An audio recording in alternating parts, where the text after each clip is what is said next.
Bonjour tout le monde, aujourd'hui je vous explique le fonctionnement du gradateur tactile pour LED dont je vous ai présenté son montage lors de la dernière vidéo.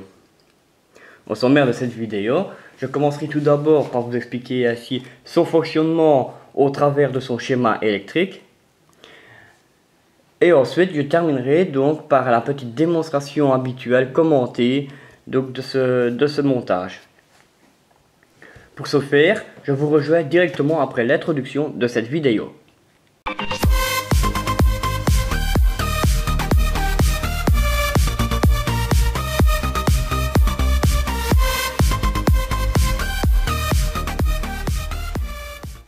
Alors, ce circuit est un exemple de mise en pratique du contacteur tactile et est basé sur l'utilisation d'un CD4017.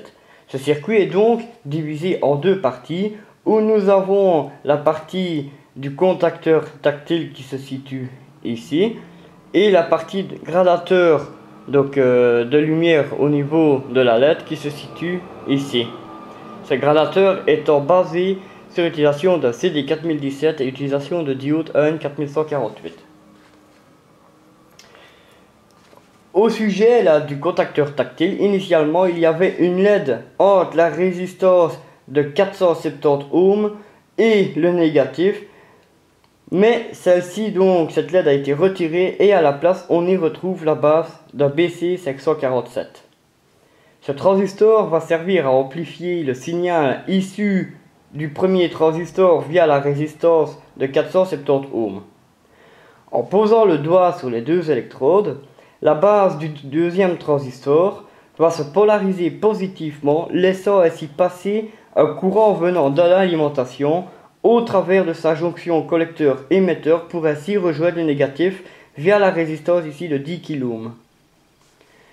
Une partie de ce courant est lui injectée sur la pin 14 ici du CD4017 qui est tout simplement donc son entrée d'horloge.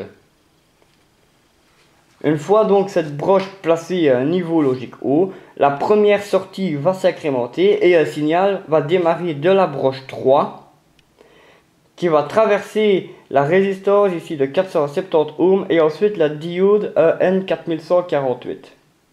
Du coup, la LED va s'éclairer normalement par rapport à la valeur ohmique de la résistance qui se situe ici. Au prochain contact au niveau des électrodes, les sorties du CD4017 vont s'incrémenter à nouveau, laissant cette fois-ci un signal passer par la broche 2 et plus par la broche 3, traversant ainsi la résistance de 4700 ohms, de sorte que la LED du coup s'éclaire un peu moins fort. À la prochaine incrémentation, c'est la broche 4 qui sera maintenant active et qui va allumer la LED ici via la résistance de 47 kΩ, ce qui aura pour conséquence que cette LED sera allumée encore plus faiblement. La broche 7 là, du CD4017 est la sortie juste après la sortie numéro 4, mais elle n'est pas reprise au schéma car tout simplement elle n'est pas utilisée, ce qui fera en sorte que la LED elle sera éteinte une fois que cette sortie au niveau de la broche 7 sera activée. Les sorties ici 10 à sec, donc la 10, la 1, la sec, fonctionneront de la même manière ici que les trois premières, sauf qu'en observant la valeur des résistances ici de 47 kΩ, 4700 ohms et 470 ohms, on voit que c'est le contraire, l'ordre est le contraire des trois premières résistances ici, et donc la LED, on pourra déduire qu'elle s'allumera de l'intensité lumineuse la plus faible vers l'intensité lumineuse la plus forte. Quand la sortie 6 est activée, donc la sortie juste après la broche sec du 4017, et n'étant pas donc cette sortie 6 représentée sur le schéma car non connectée, la LED du coup elle sera éteinte quand la broche 6 sera activée.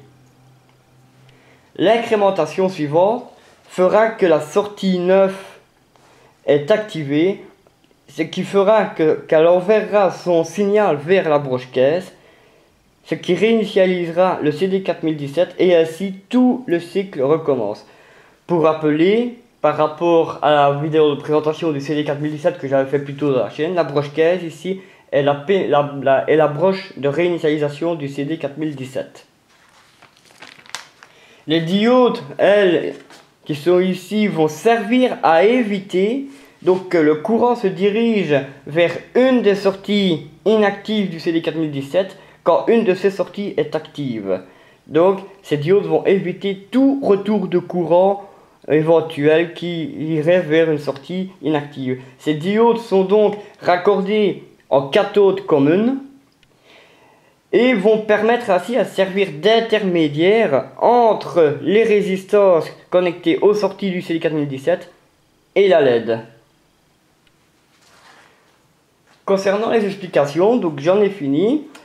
Oui, donc voici le schéma. J'ai également réalisé au-dehors de cette page, voilà, le schéma, je veux dire, du typon pour éventuellement réaliser donc le PCB de ce circuit. Cependant, j'aurais bien voulu pour la vidéo d'aujourd'hui vous montrer le schéma, le circuit pardon, non sur une breadboard mais implanté sur un PCB, mais avec toutes les actualités du moment. Donc mon fournisseur a son magasin fermé jusqu'à nouvel ordre, donc du coup je suis obligé de continuer avec le système de breadboard pour vous présenter donc du contenu. Je vais passer maintenant à la démonstration commentée de ce montage. Voici la breadboard avec le gradateur tactile pour LED implanté dessus. D'un côté nous avons la breadboard avec le circuit implanté dessus. D'un autre côté nous retrouvons une petite plaque avec les deux électrodes collées dessus. Pourquoi j'ai collé les deux électrodes dessus? De sorte à avoir plus facile à venir toucher celle-ci sans que les fils se mettent à bouger dans tous les sens. Donc le circuit est mis sous tension, la LED est éteinte. Quand je vais toucher là les deux électrodes avec mon doigt, la LED s'éclaire faiblement. Pour que la LED s'éclaire un peu plus fortement, je vais retoucher à nouveau les deux électrodes ici. Là on voit que la LED s'éclaire plus fort. Après, à la prochaine incrémentation du CD 4017 suite à avoir touché les deux électrodes, la LED elle va s'éclairer fortement et à la prochaine incrémentation du circuit intégré, là la LED elle s'éteint du fait que elle n'est raccordée à aucune sortie du CD 4017. Quand cette fois je vais toucher les sondes, là la LED elle s'éclaire fortement du fait qu'elle est raccordée à une résistance de 470 ohms comme pour la première sortie. Ensuite la LED elle va s'éclairer moins fort car du coup elle n'est plus connectée à une résistance de 470 ohms mais à une résistance 10 fois plus élevée, à savoir de 4700 ohms.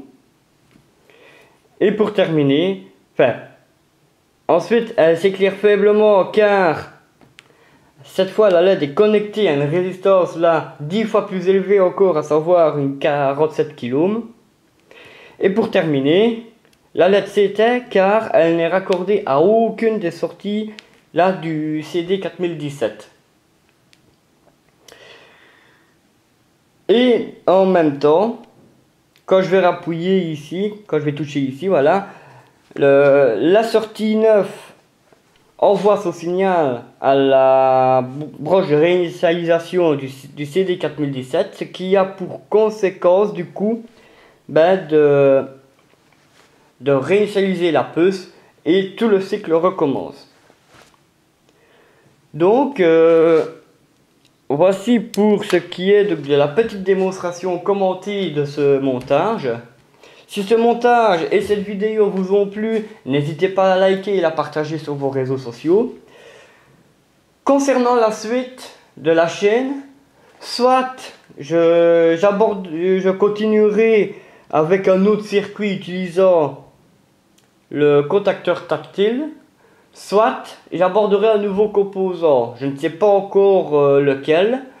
Donc par le biais des commentaires, vous pouvez tout aussi bien voilà, me dire qu'est-ce qui vous intéresserait comme contenu, afin que moi je puisse éventuellement donc penser à faire en sorte de vous présenter, genre est-ce qu'un nouveau composant vous intéresserait de voir? Est-ce qu'un nouveau montage avec le contacteur tactile vous intéresserait? Si même vous avez une idée par rapport à dispositif électronique qui vous tente, que vous aimeriez voir sur la chaîne, moi comme je vous l'avais déjà dit lors d'une vidéo, ça me permet à ce moment-là de relever un défi et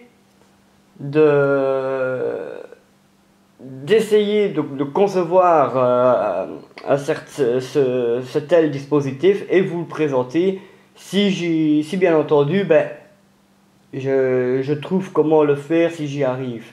Mais voilà, moi j'aime relever des défis, donc voilà, je vous laisse libre choix dans les commentaires, parce que vous aussi vous avez le droit de citer vos idées de ce que vous aimeriez pour la chaîne, car c'est vous qui faisiez vivre ma chaîne, ce n'est pas moi. Donc voilà, en attendant, je vous souhaite de très bonnes expériences en électronique et je vous dis surtout bon courage par rapport aux actualités du moment. Restez bien chez vous et ne prenez pas de risques inutiles. Et voilà, en attendant, je vous donne rendez-vous pour la suite de la chaîne et ça sera à plus. Voilà, bye!